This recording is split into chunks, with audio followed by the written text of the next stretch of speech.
Welcome to Legally Ponzanelli, a podcast dedicated to the real stories behind the legal profession. I'm your host, Stephanie Ponzanelli, a law graduate from the University of Arkansas School of Law.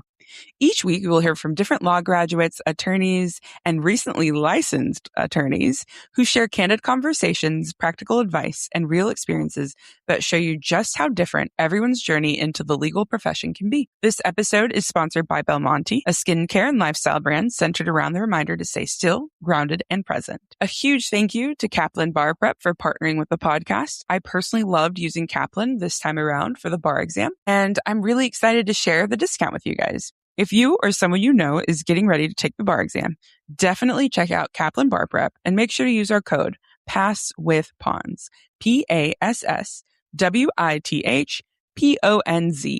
You'll save $100 off your Kaplan Bar Prep course, and that stacks on any sale they have going on. You can also use that same code for 20% off Kaplan supplements. That includes their flashcards, their PMBR, and any other supplements on their website for the bar exam. Also, one of my favorite parts of using Kaplan Bar Prep was having access to a bar coach that I could meet with as often as I needed. Having someone there to answer questions, keep me accountable, and help me through the process made such a difference. I'd also like to thank Las Comadres Meal Club for sponsoring this month's guest gifts. Las Comadres Meal Club is a monthly Happy Meal subscription celebrating Latina pop culture, nostalgia, and creativity. Every package feels like a little cartita from your favorite comadre, filled with stickers, artwork, and surprises. I personally love receiving mine in the mail every month. As a Latina, it's always an honor to support and partner with Latina-owned businesses. All right, let's dive right in. So can you please introduce yourself? Sure. My name is Paulette. I am a criminal defense attorney in Washington, D.C. I practice mostly federal court and white collar, so my practice is nationwide, but I'm based in D.C. Nationwide. Wow, that's amazing. Okay. Before I get into all of that, where did you go to undergrad and what was your major? I went to undergrad at the University of Central Florida in Orlando, Florida. My major was international relations and comparative politics. Awesome. Where did you attend law school? Suffolk University Law School. It's in Boston. Boston? Okay. And did you always know you wanted to be an attorney? No. Really? I didn't Okay. know. No, I had no idea. I had no attorneys in my family. I didn't know any attorneys at all growing up. I went to undergrad and I was doing my degree with, international relations, comparative politics. I thought that politics was always very interesting and, just societies are very interesting. People are very interesting. And then I went to a seminar my senior year, I think it was. I was trying to decide, what my next steps were going to be and, what kind of jobs there were and things like that. And I went to a seminar. It was like a 2-day seminar. There was lawyers there. There was federal prosecutors, there was agents there. And I was like, okay, well, maybe law school might be, somewhere where I could really help people. I don't know any lawyers. Maybe it might be smart to have one in the family. And then I kind of just looked into it a little bit more. And I took a year off after my undergraduate degree to study for the LSAT and then to work as a legal assistant at a law firm in Florida to see if I actually even liked it or really wanted to do it. And then it would also give me some time to study for the LSAT at kind of my own pace and saves up some money. And so I did that. And then so I said, okay, yeah, I definitely want to go to law school, be a lawyer. And that's kind of what took me there. Awesome. So are you a first gen college student and lawyer? Oh, amazing. So first gen lawyer, my mother went to college, but, my father didn't. And I'm, first gen born in the continental US. So where's your family from? My family's from Puerto Rico. So my parents are from there. My sister's from there. I was the only one born here. And so most of my family's still down there, actually. Okay. This is probably, I do need to know, do you love Bad Bunny and his music? Of course. Okay, perfect. Of course. Absolutely. I've seen him twice in concert. Yes, absolutely. Oh my gosh. Yeah. Where did you see him? I saw him in DC and then I saw him in Orlando. Yeah. Wow. So, he's amazing. Yeah. Do you still have family living in Puerto Rico right now? Or is okay. And yeah, most of my family's down there. Oh, amazing. This is just what I've seen, that he's like given back a lot to like Puerto Rico and trying to do concerts there to bring more money and stuff. Do you feel like that's worked a lot as well? Yeah, This is I think it has brought a lot of economic benefits to the island. You know, it's a very difficult economic standpoint in which the locals are living in right now. There's tons of corruption. It's very difficult just to have light and have water and have access to your basic needs. And just the structure of the island not having voting rights in DC and not really having much of a voice for themselves makes it very difficult on a day-to-day basis. So whenever there is an opportunity to shine light on that and to bring some kind of economic benefit to the locals, then it's a really great opportunity. And he's been able to contribute that in many ways. That's beautiful. I love it. I think it's great because this is side note for me. I just wanted to talk about it. I thought it was beautiful on the Super Bowl where he was showing so much just in that performance. Oh yeah. And It was, it's very I mean, just the performance itself, so many Americans were able to relate to it, not necessarily being Puerto Rican, but just being Spanish speaking or having Spanish speaking family members or friends and whatnot. And so it's definitely contributing to the world stage in that way was really moving. And it's been so many years where just Latinos haven't been able to be seen in any kind of capacity outside of the stereotypical world that people place us in. And so it was really special to see that. And then of course, just because I'm Puerto Rican, I was just loving it and eating it up and just, dancing yeah. in the living room. It was great.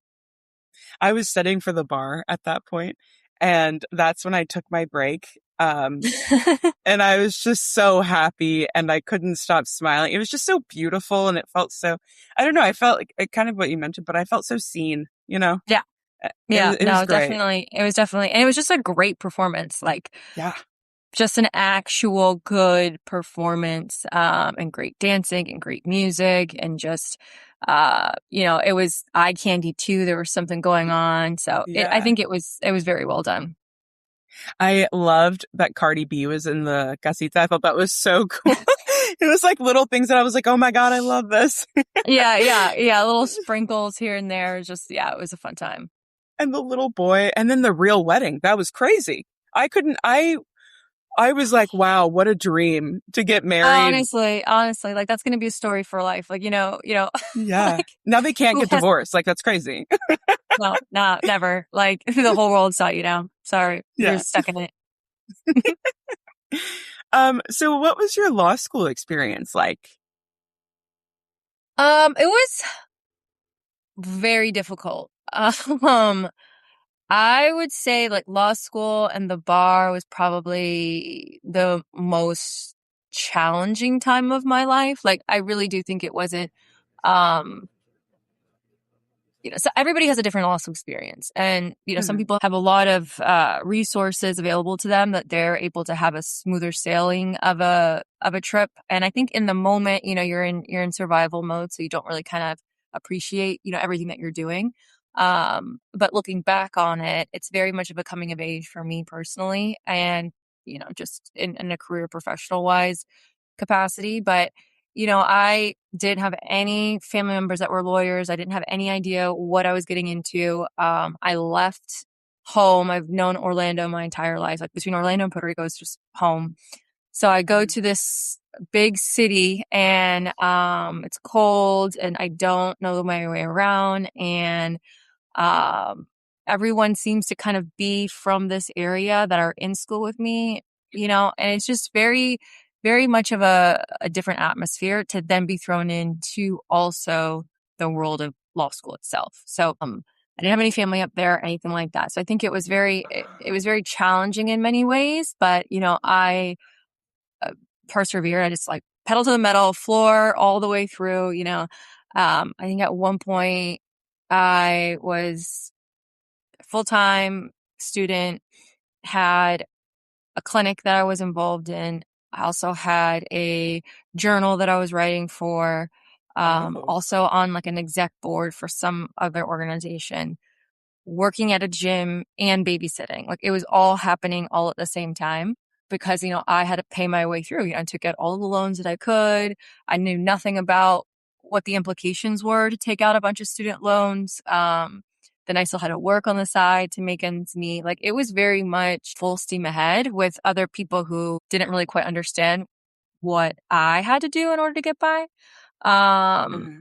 But in the moment, you go through it. But I mean, I learned a lot. I made a ton of efforts into the networking world. Like I really understood that I didn't know this and that I didn't have a job lined up for me, like maybe some other folks might have had. So I had to really do what I needed to do to meet the people, understand what the world's like, understand what kind of job I want, what kind of job I don't want. All of that really took that on my shoulders. I think that is such an important thing to talk about too, specifically with law school, because tell me what you think, but whenever I went to law school, it was a different world from undergrad. It was night and day. So I was like, I'm smart, but so is everyone else going, right? Everyone else's grades are really good too in school. And so then going in a pool of where everyone's used to being top of the class. And then the learning style was just so different for me.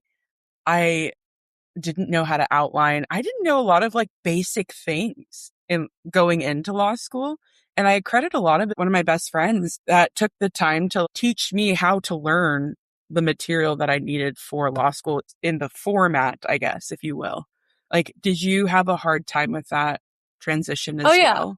I mean, law school is just a completely different structure of classes and of learning and of testing. Like all of the above is just completely different. Like I remember my first semester, I think I got like 3 Bs. And I was like, oh my God, I got a B in law school. Hell yeah, this is amazing. Like, what? This is like, I'm living on top of the world. Like, I didn't fail out of law school. Like, what do you mean?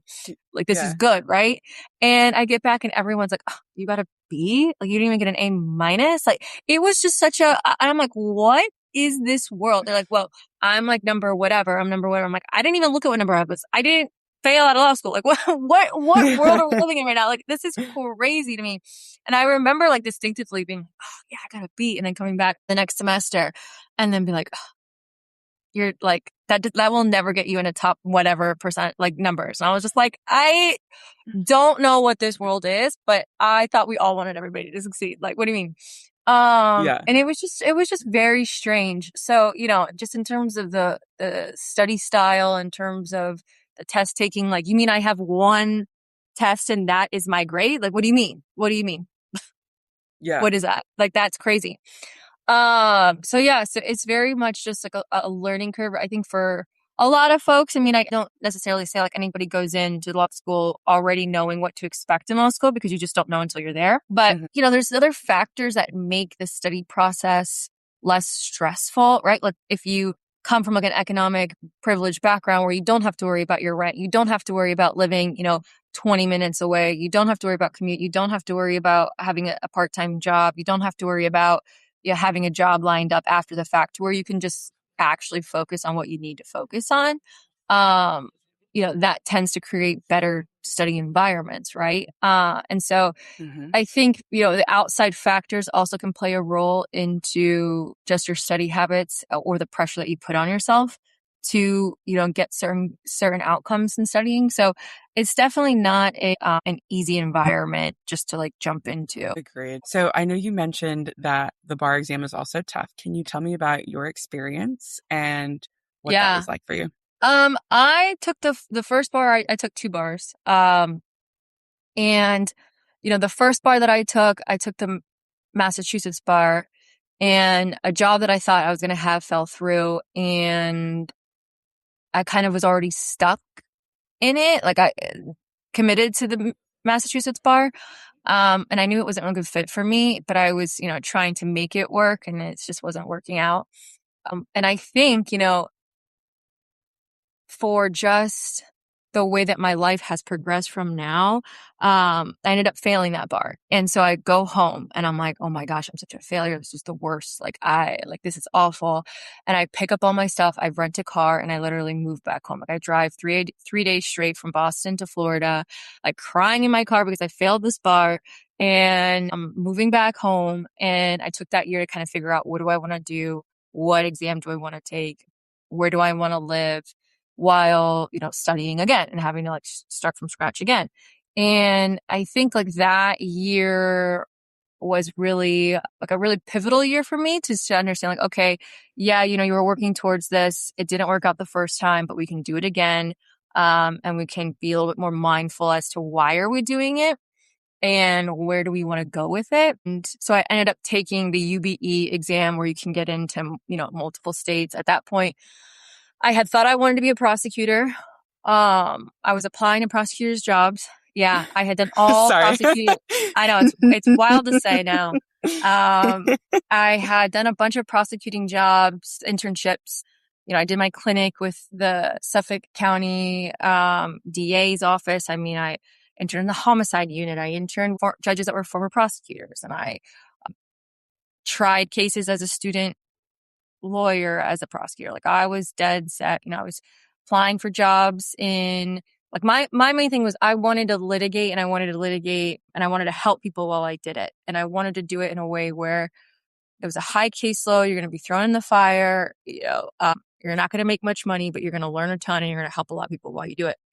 So I was applying to different prosecutors' offices while I was, you know, taking the bar. But while I was taking the bar, I was working with this defense attorney in Boston where it was more like a law clerk remote type situation. And because I had done my internships there, I was like, okay, well, maybe it makes sense to still clerk for a defense attorney and be more marketable because I've had both sides of experiences, right?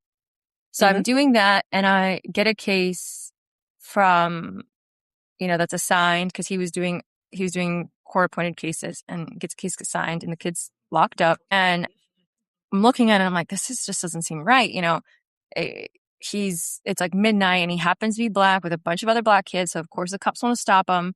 And so they stop him and, you know, he has a neck brace on because he had been in a car accident briefly, like a little time before that. And they take him into custody. They take him into a cell and like we could see the footage from the cell block and he's by himself, has a neck brace on, in cuffs, and maybe like 5 or 6 officers come in. They pin him down on each limb. One puts his knee on the neck of where he has his neck brace on. And there's even like a woman there. They pull down his pants. They pull down his underwear. They magically find narcotics. And then they just leave him there like with his pants on his, like down on his ankles and walk away. And I was like, this is horrendous. This is absolutely disgusting. Like, this is not okay. And so we write up this motion to suppress the evidence, try to get him out of jail. And then prosecutors like, well, we can't dismiss it because my supervisor said so. And, you know, we can't dismiss it because like the officers don't want us to. And I'm like, this is so illegal. It doesn't matter what your supervisors or what your cops want. Like, this is illegal. This is not okay. Like, get this kid out of jail. And we read up all this motions and whatnot, and then like the judge ended up dismissing it. And my whole thing was I wanted to be a prosecutor to help people. Like I didn't want to be a prosecutor just to like lock people up. This is crazy. So if this is the system and this is what to expect, and I don't want to work in an environment where I know something is illegal and wrong, and yet you all are still allowing it to happen. Like that's just not what I'm signing up for, especially on the excuse of my supervisor said so. Like that's wild. So I then was like, absolutely not. I want to be a public defender. So then I started applying to like looking into different public defending officer jobs and kind of looking at, you know, well, what states took the UBE exam, you know, kind of having a little bit more of an option because if I took the Florida bar, then I would be stuck in Florida. I wouldn't have many options. So I took the UBE and with my UBE, you know, I was able to go to a state that I wanted to go to, which was the St. Louis County Public Defender's Office. It was like number 3 in crime rate. And I was like, okay, this is an area like, you know, I looked into Chicago, you know, I looked into like different places too. And I was like, no, this is a place where they could definitely use advocates who want to do this job. So, you know, I was looking around and I'm like applying to different places because you just never know what one's going to like really land. And then I got like a job offer like really quick after that. It was like boom, boom, boom, boom, boom. And so like I ended up there a year later as a public defender starting off at felonies. Like they throw me right into the fire. Whoa. So so I definitely think that like, I mean, and very much everything happens for a reason and you might not know that reason at the time. And you might think that reason at the time is the, you know, end of the world, right? Or just like the worst thing that could ever happen to you.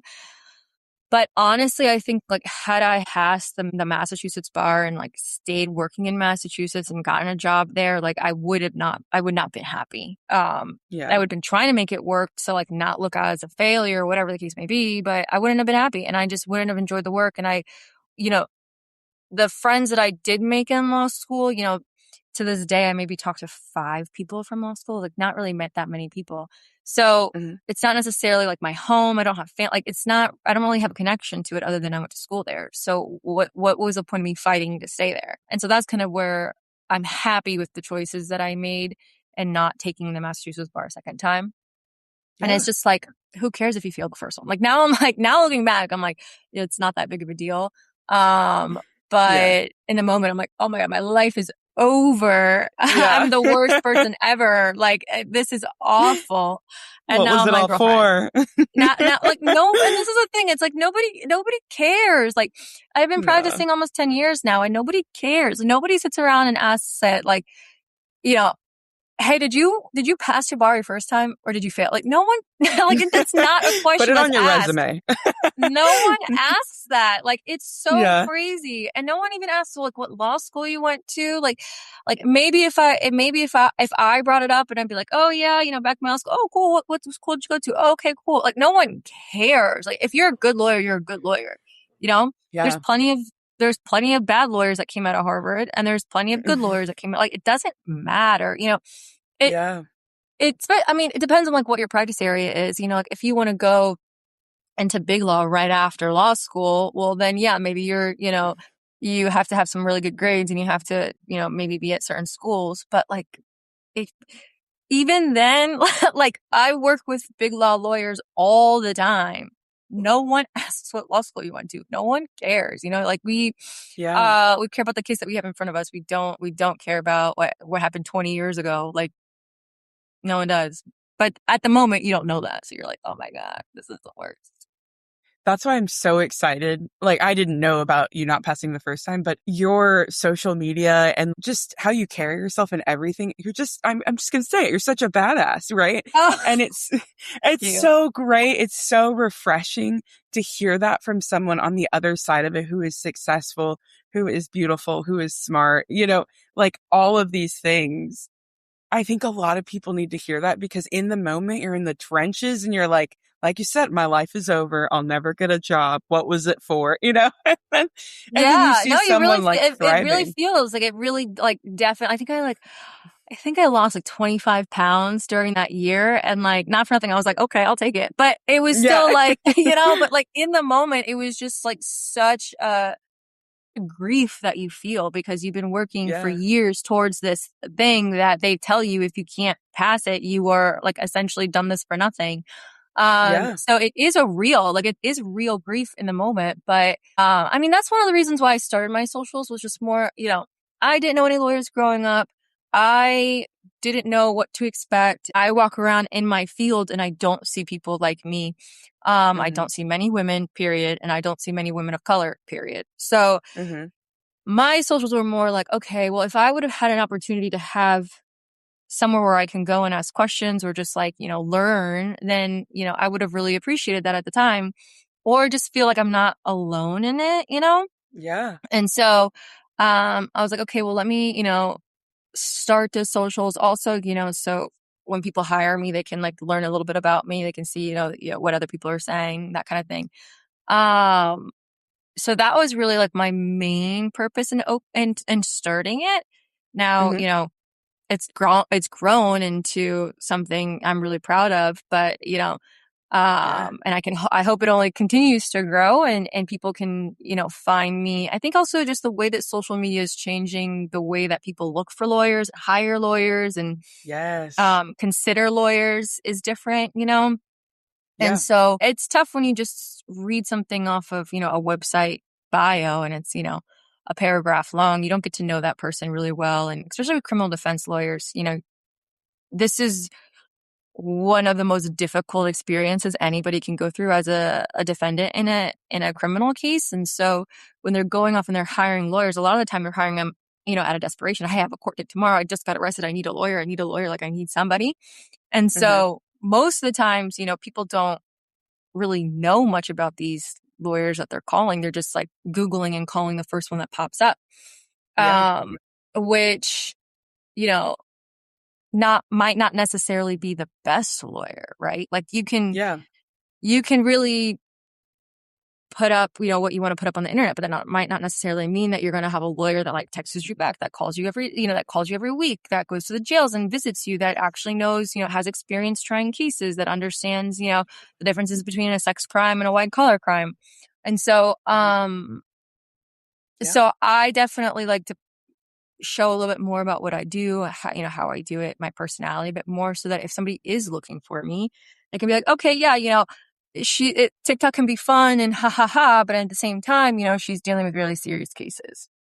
Yeah. I have one question. What Yeah. state did you end up taking the bar in? In New York. What? You took the New York bar? Well, because it's UBE. So you Yeah. can get like your score, you can get into anywhere. But like, obviously, like I definitely didn't want to live in New York. I didn't want to Yeah. practice in New York. I was like, this city is so overwhelming. Yeah. I like we'll have a trip there and it's fun to like, hang out there. But, Yeah. definitely not a state that I wanted to work in or live in, but the UBE score lets you have options. And that was really like Yeah. my thing was, once you get that passing score on the UBE, you can kind of decide what you want to do with that. So then Mm-hmm. I go to Missouri, I practiced there for 4 years. And then Mm-hmm. during COVID, I'm kind of like, all right, well, I really want to make this transition. I love the work that I've done, but I don't necessarily see, a future here in terms of like a personal life and whatnot. And so friend Mm-hmm. of mine was out in DC and I was trying to figure out, do I waive? Do I take a new exam? I actually like signed up for the California bar, but then COVID hit because my Oh sister's my in gosh. California. So I was like, okay, maybe I'll make a life Yeah. out in California.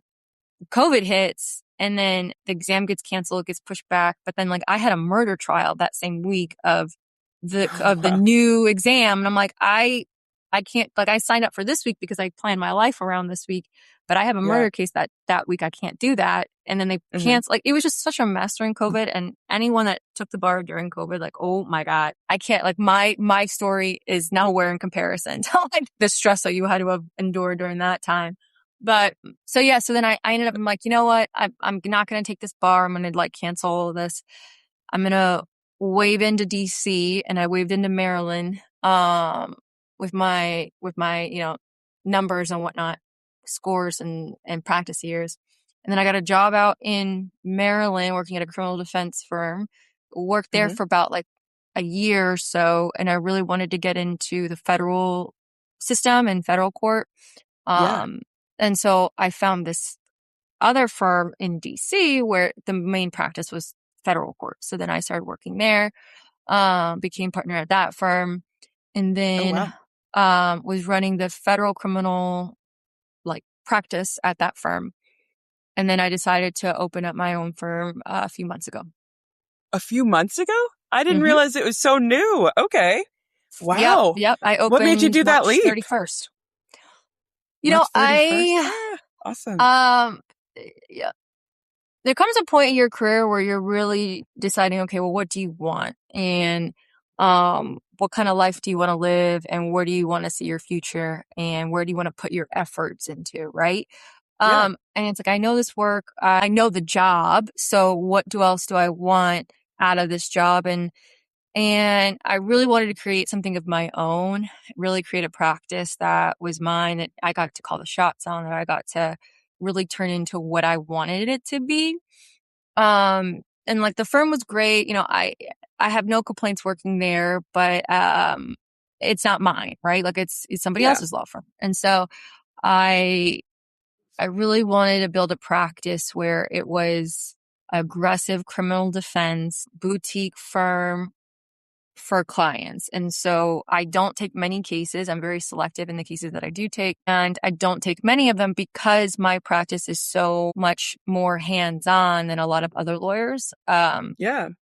And so I'm like building it into kind of what I want, what works for me, what kind of representation do I want to bring to my clients and for my clients?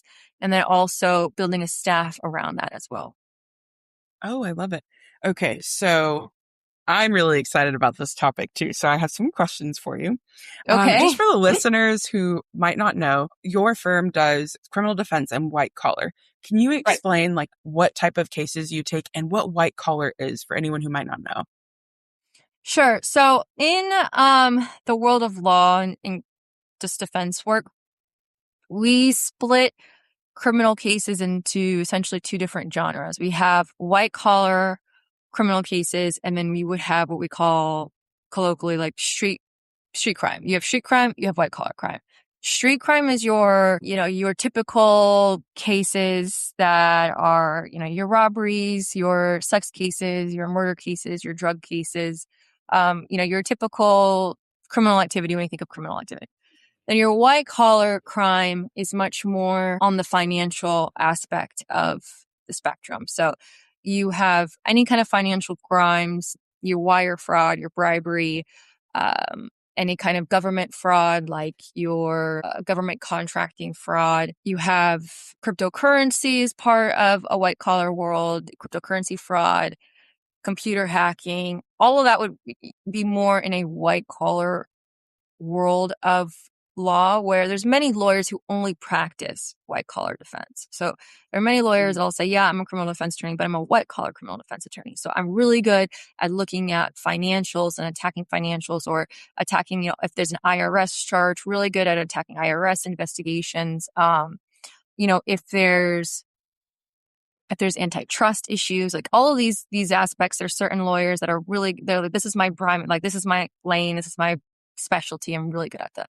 And there's other lawyers that say, I really just like the street crime. I don't take any sex cases. I don't take any white collar cases. I just work on the drugs, the guns, the murders. Like I just work on that. And there's some lawyers that say, I only work in federal court. I do not take a state case. I only work in federal court. That's my specialty. That's the lane that I know. And then there's other lawyers that will say, I only work in state court criminal defense. Usually the white collar crimes are in federal court. So I don't have much experience with that. So I stay in my lane and do only street or only state court cases. There's some lawyers that only do sex cases or they don't take sex cases at all. Like it's all very much preference and specialty. Any lawyer can really decide what they take. But in criminal defense as a profession, there's a wide range of attorney specialties and kind of where they feel most comfortable and what they take. So I would say easiest, if there's like a financial aspect to it, then it's mostly white collar. So what is your specialty? So I'm one of the rare lawyers that takes really anything. I do not have limitations on what I'm open to taking. I have limitations in terms of just my resources and, my capacity of how busy I am. But, most of my cases are in federal court. That's where I do most of my work, but I do white collar and I do street crime. And I do sex cases. And I do the murder cases, and I do the drug cases, and I do, the international extradition cases. I don't have a particular only set that I'll do, and which is also, I personally think, beneficial to my clients because I can look at a white collar case, understanding, all of the intricacies of a jury trial from all of the ways that I cross-examine cops on the street that I can cross a DEA agent or ATF agent or, HSI agent or whatever the case may be. And so you kind of, you just get more, it's a challenge in a lot of ways, but it's also so, if somebody comes to me, a white collar lawyer that says, hey, I have a street crime case that I can't take, then I can look at it and vice versa. So. Wow. How often are you in the courtroom? Depends. Now that I have less cases, less time. But mostly federal court, you're not in court as often as state cases, but I would say maybe like once a week, twice a week, kind of depends on the week. It's like week by week, every week's different. Yeah. And you started your firm March 31st, branched out on your own. How has that been? And how How has that transition been? Yeah. Amazing. I absolutely am obsessed. I love it. Love it, love it, love it. I think I did it at the right time for me professionally and personally. Mhm. I don't, some people are like, oh, I wish I'd done this earlier. I wish I'd done this earlier. Like, no, I think this was the best time for me to do it. And it's just been so great. Like, I absolutely obsessed with it. I love that I get to create something that's my own, deliver, the representation in the way that I feel is exceptional. Um, and the first time in my career, I've had the least amount of cases. Mhm.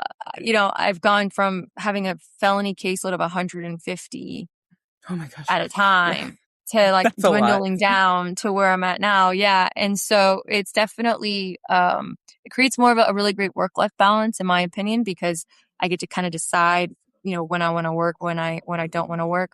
I mean, actually, when you're building a business, you have a lot of the business side of things that you're really focused on. Um, but it's been great. I have a lot of great resources. I have a lot of really successful women-owned law firms that I'm close with, that I rely on them. I'm very much a big person of Yeah. community. I really like that. I really like asking questions. I'm not in no way, shape, or form will I ever say I know it all, or I don't need help, or I don't need to ask questions.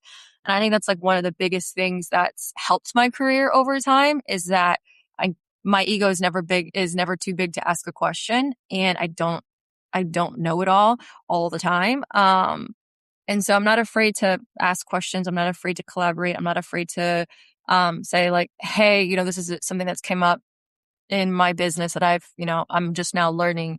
Would you mind like sharing your thoughts on it? Like, I think that's a real big, I think it's a real big personality trait that maybe a lot of people are either too afraid to have or too arrogant to have.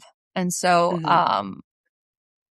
I think it's very, very beneficial for when you are, you know, just in any area of work. And with your firm, do you have a brick and mortar and do you have your set hours? Or is it more flexible because you are the owner, you are the boss, you can kind of Yeah, I choose? mean, I have my office, my law firm office. It's on K Street in DC. So I have their physical where, I can meet my clients in person, or, if I need to have a conference room, whatever the case may be, I have that there. But then I also have, my home office set up. And the thing about criminal defense is your days are never the same. So you don't have a 9 to 5 or every single day you're going to be doing the same thing every single day. Or you clock in at 9 and you clock out at 5 and that's your day. And like, there's plenty of jobs and plenty of legal professions that's the case and great. But for criminal defense attorneys, that's not a reality. And some people will say, I'll start my own law firm and I will only take a handful of cases so that I can have a 9 to 5 and I can, stop at certain times.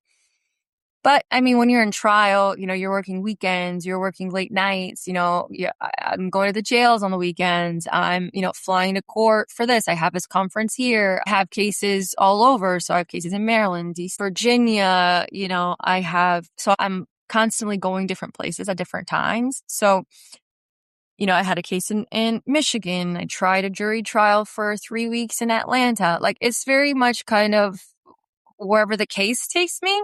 But that's the Yeah. beauty of federal court is that you can practice nationwide. Um, so I wouldn't necessarily say, I would say I'm a bit more flexible because, I get to, Hmm. call the shots. But to the same degree, like I'm still bound by my cases and what needs to be done and when it needs to be done and court hearings based on that. So, if I wanted to close the shop for a month, I could, but, I Yeah. would have to arrange my court dates around that way, arrange the clients around that way. Um, so it really kind of is the same in a lot of ways, but different. That makes sense. Do you have employees already there? So I have a contract attorney, a contract paralegal. Right now, I'm trying to kind of decide the future where, like, how I want to go about doing it. So, looking into hiring an associate. Everything's going, I'm doing really well. I'm really busy. So it's definitely a good thing that hiring people is going to come faster than what I expected it to be. This is so cool. I love it. Tell me about your TikTok, though. Does your TikTok help with getting clients as well? Yeah, I've had a lot of consultations. I have a lot of referrals based off of TikTok. I don't necessarily think that it's like my main source of clients, just because legal services are incredibly expensive just in general, especially in federal court. So I don't expect everybody who's on TikTok to be able to, afford a lawyer, period, let alone the cost that it requires for a trial and federal court lawyers. But, it is something that I see moving forward in the next 10 to 15 years going to be a main source of credibility for a lot of professions, and I think still, there's this generational gap between, attorneys that are on the internet and attorneys that aren't, and that's fine. Yeah. But the attorneys that aren't are retiring in the next, 10 years, let's say. And now I have like another 30 ahead of me. So I don't necessarily subscribe to the ideology that if you're on TikTok as a professional, you're so unprofessional. You're so unprofessional. But that's a lot of the older generation, and they don't understand it and they don't get it. So they're like, they stay with what they know, and okay, cool, fine, sure. But I have Spanish speaking clients. I've had, people from other countries reach out to me via my socials for representation of friends and family here in the States. So it definitely reaches a lot of potential clients and also, future lawyers. So I had a moment where I thought, oh my gosh, should I be doing this? I don't know if this is a good idea. Is it going to turn off clients, because of all of the stereotypical thought process behind don't have TikTok? But I'm like, that's not like, I mean, everyone has kind of their doubts as to whether something's going to work out or not. But, I definitely think that I've learned so much from TikTok. I've found people that I've worked with from TikTok, professionals on TikTok that I've hired myself.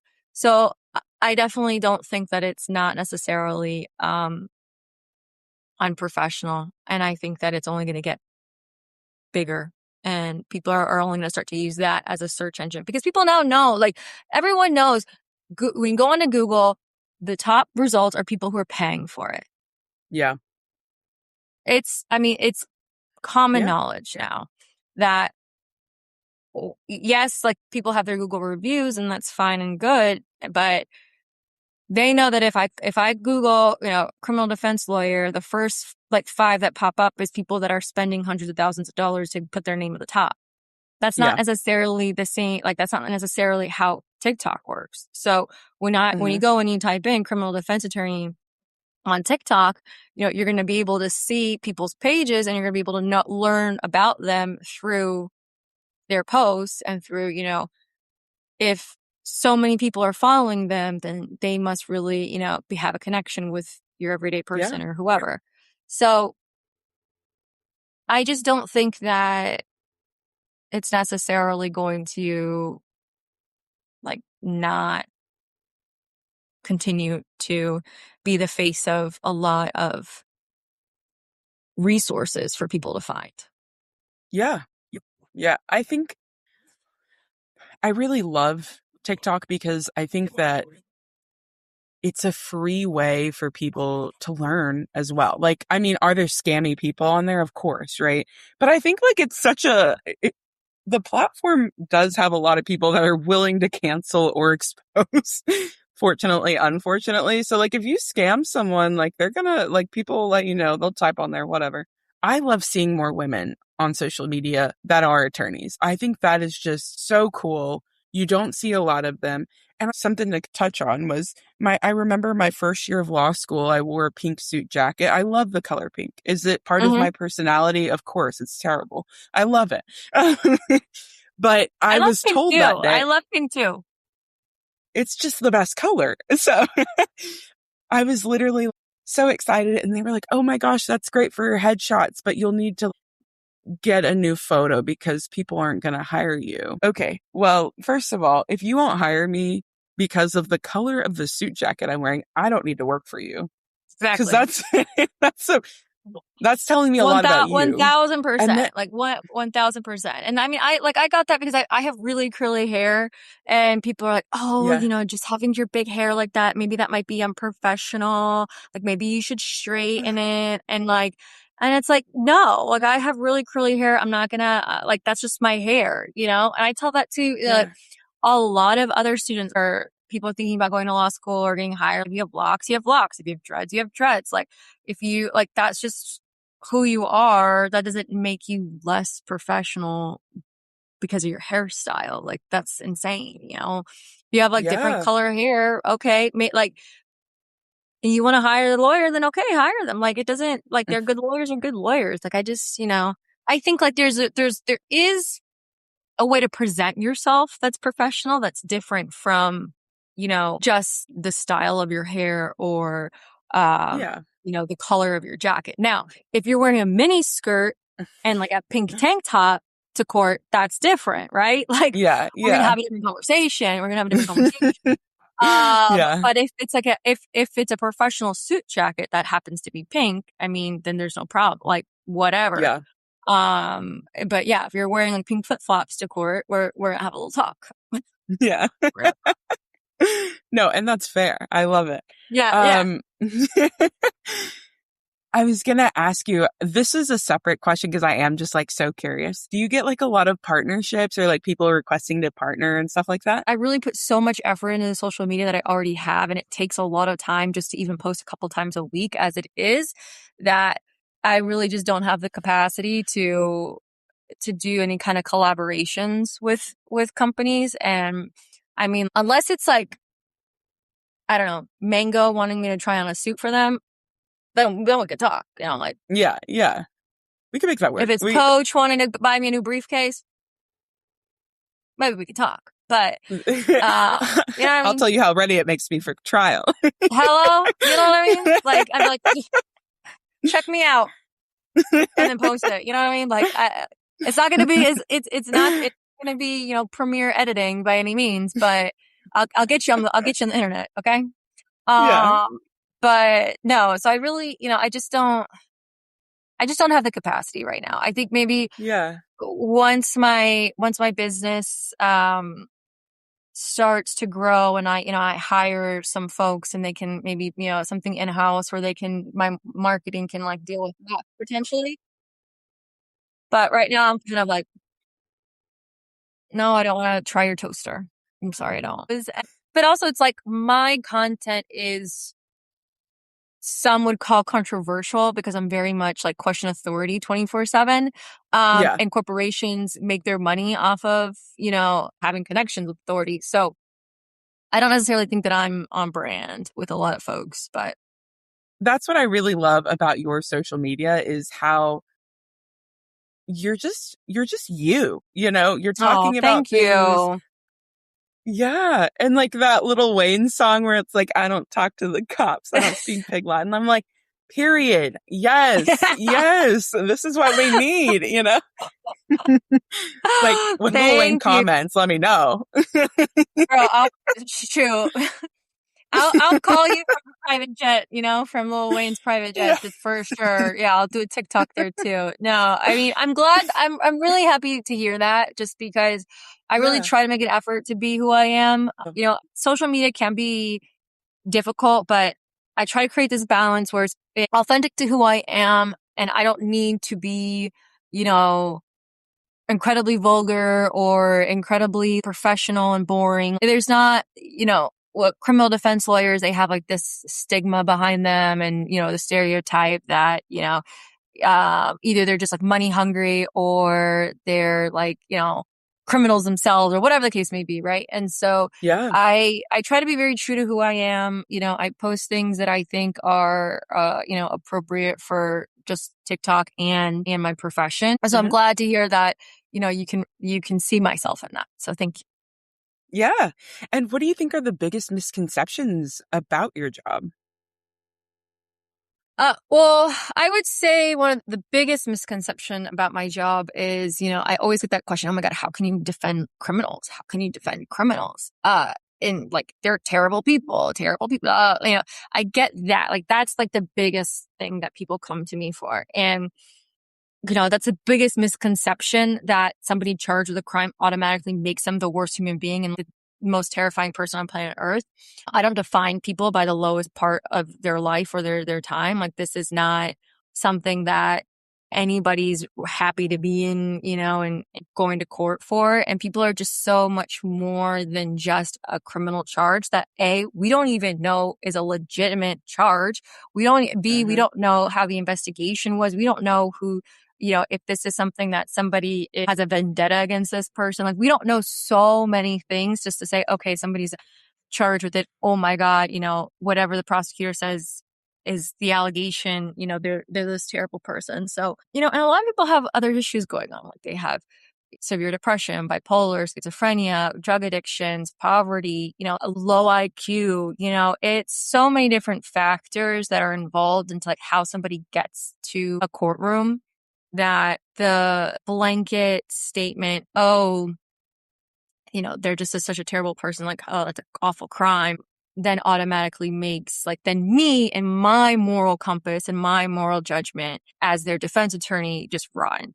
And it's the complete opposite. I think you have to have such a level of empathy that is beyond your standard zone to be able to do this job in the first place. And also a level of intelligence to where you can say, in order to do my job effectively, in order to represent this individual to the best of my ability and the advocacy that this person deserves, I have to put aside my own personal feelings and my own personal thoughts towards whatever action they're alleged to have done, and represent this person by the law, not by my feelings, not by my emotions, not by my moral compass. So it's very, in my opinion, to do this job is much more difficult than it is to just accuse everybody of a crime and throw them into jail. And nobody really understands that aspect of it. And people want to fight me on it all the time. Like, well, what if he knew he committed the murder? I know that they did. Like, I have plenty of clients that have done what they've done. Yeah. I'm not that's not my job. No. I don't have to sit here and say, well, I'm only going to defend innocent people, because no matter what, the system's already set up against the defendant anyways. So it's not as if everyone gets this easy ride or whatever the case may be. But I have seen how terrible the system is for just people when they are charged with a crime. That I'd rather be the one fighting for fairness in this process than, being the one that's, saying, well, my supervisor told me I couldn't dismiss it, so I can't. And that's really one of the biggest misconceptions of my job. And I remember when it was in law school, and I asked that question. I asked that question myself to a defense attorney. And she was telling me that, there was a kid charged with something, and he wouldn't essentially tell her who actually did it, just that he didn't do it. And it came to find out that it was one of his close cousins. So that's why he wouldn't tell it, but he didn't have anything to do with it. And she ultimately got him off, but they were charging him. He didn't do it. So she's like, I knew he didn't do it. I just didn't know who actually did it, but yet they were charging him. So I would much rather be fighting for the person who didn't do it, and on the off chance they actually didn't do it, than assuming everyone did it when they didn't do it, if that makes sense. So, so I think that's one of the biggest misconceptions is then they attack me personally, I'm a terrible person because I do this job. And I'm like, listen, that's ignorance, and that's not my personal problem. I go to bed every night and sleep a full 8 hours perfectly fine for the job that I do. And I know I put up a fight for my clients. And listen, ultimately, if the evidence shows that my client did it, well, then we're working out the best deal possible. It's just the nature of the job. So I would say that's one of the biggest misconceptions about my job, for sure. Well, and I think everyone deserves good representation. It's constitutional. Like, I mean, that's my thing. I didn't create this law. It was the Constitution. You know what I mean? Like, yeah. I don't know what you want me to do, but the Sixth Amendment is the Sixth Amendment. I don't know. I think it's just one of the things that a lot of people just don't quite understand.